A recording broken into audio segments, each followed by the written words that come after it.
Hello dear friends, कैसे हैं आप? आज मैं आपके साथ एक बहुत ही इम्पोर्टेंट विषय पर बात करने जा रही हूँ। समय। अपने बच्चों को समय देना क्यों जरूरी है? एज ए पेरेंट हमारी ये रिस्पॉन्सिबिलिटी बनती है कि हम अपने बच्चे को कुछ समय दें, ज्यादा नहीं। बहुत बिजी पेरेंट्स हैं आजकल। जॉब करते हैं पेरेंट्स या कोई बिजनेस करते हैं तो उस चीज में बिजी रहते हैं। तो थोड़ा सा समय निकाल कर अपने बच्चे को देना, ये एज ए पेरेंट हमारी रिस्पॉन्सिबिलिटी बन जाती है। आइए इसी चीज को हम एक कहानी के थ्रू समझते हैं। मैं किसी एक पेरेंट की बात नहीं करूंगी, मम्मी की या पापा की नहीं, दोनों पेरेंट्स की बात करूंगी। जैसे मान लीजिए एक पेरेंट्स हैं, उनके दो बच्चे हैं। दो बच्चे कुछ भी हो सकते हैं, दो बेटे दो बेटियां, एक बेटा एक बेटी, कुछ भी। तो उनमें से एक बच्चा छोटा रहता है, दूसरा बच्चा स्कूल जाने वाला है। अब एज ए पेरेंट हमें पता है कि हमारे बच्चे का स्कूल का टाइमिंग क्या है। आजकल स्कूल बहुत ज्यादा जल्दी लग जाते हैं। तो स्कूल का स्टार्ट होने का टाइम रहता है 7:30, तो बच्चे का स्कूल बस 7 बजे आ जाती है। तो 7 बजे के अकॉर्डिंग हमें अपने बच्चे को कम से कम 6:30 बजे तो उठाना ही पड़ेगा। अब हम क्या करते हैं कि हमारा बच्चा सुबह सो रहा है, हम 6:30 बजे उसे आवाज लगाएंगे कि बेटा उठ जाइए, आपका स्कूल का टाइम हो रहा है, स्कूल बस आने वाली है, आप जल्दी से उठ के अपना रूटीन फॉलो कीजिए। रूटीन में क्या है?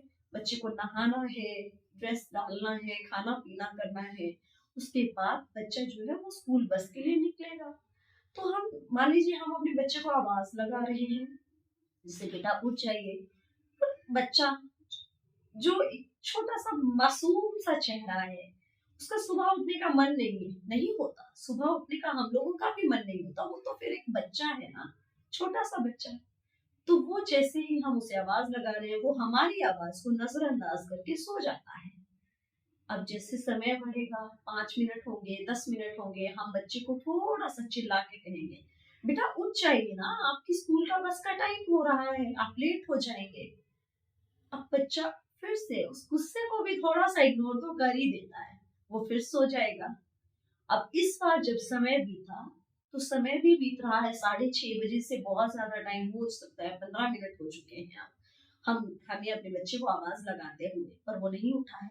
तो इस बार जब हम जाएंगे तो उसका ब्लैंकेट, उसका रजाई जो भी है हम उसने लिया हुआ है सोने के लिए, हम उसे हटाएंगे, चिल्ला के कहेंगे, दो थप्पड़ भी लगा देंगे। अब वो दो थप्पड़ जो हमने उसे लगा दिए, बच्चा उठा, रोया, स्कूल के लिए नहा तैयार होने के लिए स्टार्ट करा उसने प्रोसेस, वो नहाने गया, जो भी है हमने उसकी शुरुआत ही कर दी दो थप्पड़ के साथ। क्या ये सही है? बच्चा तो तैयार हो गया, खा पी के स्कूल भी चला गया ड्रेस डाल के। अब हम अपने दूसरे कामों में बिजी हो गए, जैसे हो सकता है दूसरे बच्चे के साथ हम बिजी हैं, उसे खिलाने पिलाने में या घर के किसी काम में बिजी है। वो बच्चा तो स्कूल जा चुका है, दो थप्पड़ खा के सुबह स्कूल जा चुका है, और हम अपनी डेली रूटीन्स फॉलो कर रहे हैं। एज ए हाउस वाइफ है तो घर के काम कर रहे हैं, वर्किंग वुमेन है तो अपने ऑफिस के लिए तैयार हो रहे हैं, अपना जो भी काम है वो कर रहे हैं। इस तरह से शाम के 3 बजते हैं, बच्चे के स्कूल से घर आने का समय होता है।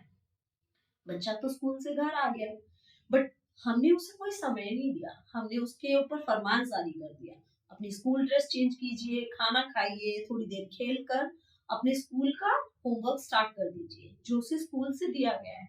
बच्चे के मन में बहुत सवाल है, बट ना हमने सुबह उन्हें सुना, ना शाम को हम उन्हें सुन रहे हैं। अब बच्चा तो ठीक है, माँ बाप है, ज्यादा बोल नहीं पाएगा, छोटा बच्चा है ना, कोई आर्ग्यू नहीं कर सकता। स्कूल से आके अपना जो भी है रूटीन फॉलो किया, अपना काम किया, अपना स्कूल वर्क किया, उसके बाद बच्चे का अपने दोस्तों के साथ खेलने का टाइम हो जाता है, तो ठीक है, बच्चा अपना खेलने चला जाता है, हम अपने कामों में बिजी रहते हैं। इस तरह से जैसे ही बच्चा खेल के आएगा, तो हम अगला फरमान जारी कर देते हैं कि भाई अब खाना खा लीजिए, खा पी के अपना स्कूल बैग वगैरह पैक कीजिए और अपना सो जाइए। अचानक से लॉकडाउन, अचानक से एकदम से ऑर्डर जारी हो रहे हैं, अब सो जाइए, अब खा लीजिए। अब बच्चा तो ठीक है, सोने में थोड़ा सा आनाकानी करेगा, थोड़ी सी हंसी मजाक की कोशिश करेगा, बट एज ए पेरेंट हम पूरे दिन बिजी थे, हम थके हुए हैं, हम अपने ही रूटीन्स में इतना बिजी रहते हैं कि हम बच्चे की भावनाओं को ही नहीं समझ पा रहे हैं। और हम रात को फिर से उसे 2 थप्पड़ लगाएँगे, 2 चाँटे लगा के सुला देंगे। बच्चा तो सो गया। शुरुआत हमने 2 चाँटों से कर दी, दिन का अंत हमने 2 चाँटों से कर दिया। हमें नहीं पता हमारे बच्चे के अंदर कौन-सा तूफान चल रहा है, वो किस बात से परेशान है। हम अपनी ही ज़िंदगी में इतने व्यस्त हैं कि हमें पता ही नहीं है, हमारा बच्चा किस चीज़ को फेस कर रहा है, कौन से उसके अंदर सवाल हैं, उसके दिन कैसे बीता, उसके दोस्तों ने क्या कहा, उसके स्कूल में कोई बर्थडे था, उसके टीचर ने कुछ कहा, नहीं। हमें इस चीज़ से कोई लेना-देना ही नहीं है। अब इसी तरह से बच्चा अपनी उम्र को पड़ाव को पार कर रहा है, उम्र के हर पड़ाव को पार कर रहा है। वो पहले टॉडलर था, हम तब भी नहीं सुने, फिर टीन्स हुआ, हम तब भी नहीं सुने, उसके बाद वो टीनेजर्स में आया, पर इस बार हमने नहीं सुना, उसको सुनने वाले बहुत हैं। उसके जैसे बहुत सारे बच्चे जो इसी तरह की प्रॉब्लम से जूझ रहे हैं, जिनके माता-पिता ने उन्हें शायद सुना ही नहीं होगा। इस तरह से बच्चों का एक ग्रुप बन गया है। वो बच्चा हमारा खुद का बच्चा उस कंपनी में गया, वहाँ पे जाके दोस्ती बनाता है। उसे वो देखता है कि मेरे जैसे तो बहुत हैं, जिन्हें शायद किसी ने सुना ही नहीं। तो वो लोग आपस में एक-दूसरे को सुनाएँगे।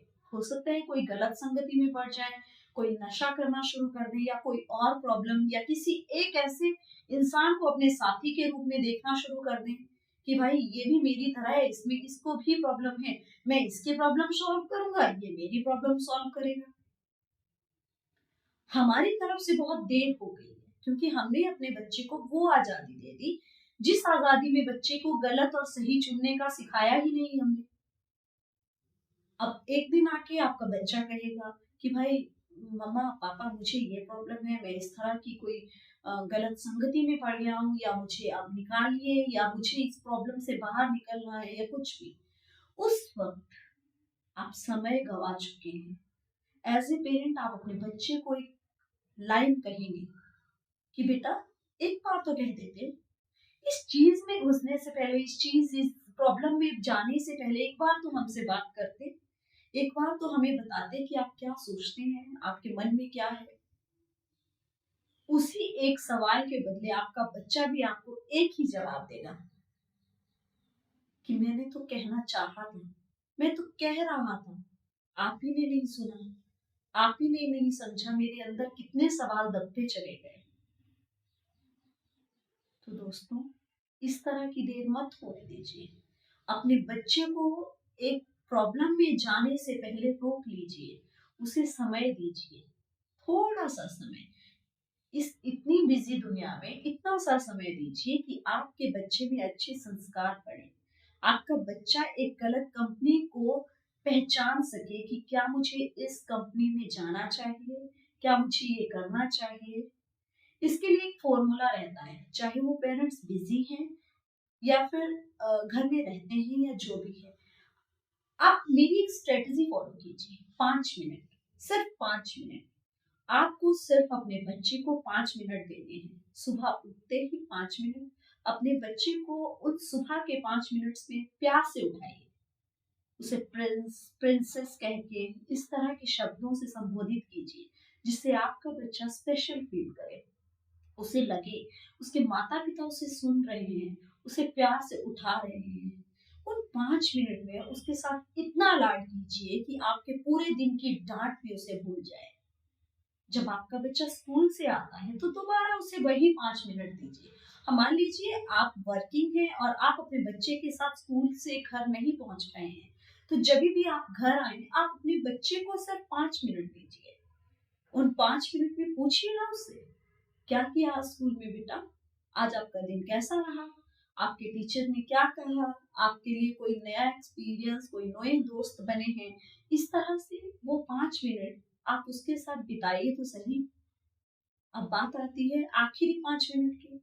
जो बच्चे को दिन के मतलब जो भी वो पूरा 24 घंटे का दिन है उसके खत्म होने से पहले, अपने बच्चे के सोने से 5 मिनट के पहले के 5 मिनट उसे दीजिए। उन 5 मिनट के उसके साथ बात कीजिए, उसे कोई कहानी सुनाइए, किसी कहानी के माध्यम से उसे संस्कार दीजिए। बस यही 15 मिनट हैं जो आपको अपने बच्चे को जन्म से लेके हमेशा तक देने हैं, हमेशा तक, जब तक आप हैं उसके साथ। बस इतना सा समय दीजिए, फिर देखिए आपका बच्चा आपके साथ अपनी हर प्रॉब्लम शेयर करेगा और आप अपने बच्चे की हर बात को, हर प्रॉब्लम्स को जान पाएंगे। तो देखा दोस्तों, किस तरह से हमें अपने बच्चे को समय देना जरूरी है आज के इस दौर में। ये बहुत जरूरी है कि हम अपने बच्चे को कुछ समय दें, कुछ हद तक थोड़ा सा समय, जिससे आपके बच्चे किसी भी गलत संगत में पड़ने से पहले 100 बार सोचें। अब आप अपने बच्चों के साथ कौन सी प्रॉब्लम्स फेस करते हैं, किस तरह से अपने बच्चे के साथ कोई बात करते हैं, कोई नया आपके पास आइडिया है तो प्लीज कमेंट बॉक्स में जरूर बताइएगा। और अगर आपने हमारे चैनल को सब्सक्राइब नहीं किया है तो प्लीज लाइक करें, शेयर करें, सब्सक्राइब करें और अपने बच्चों के साथ खुश रहें और प्यार करते रहें। Thank you.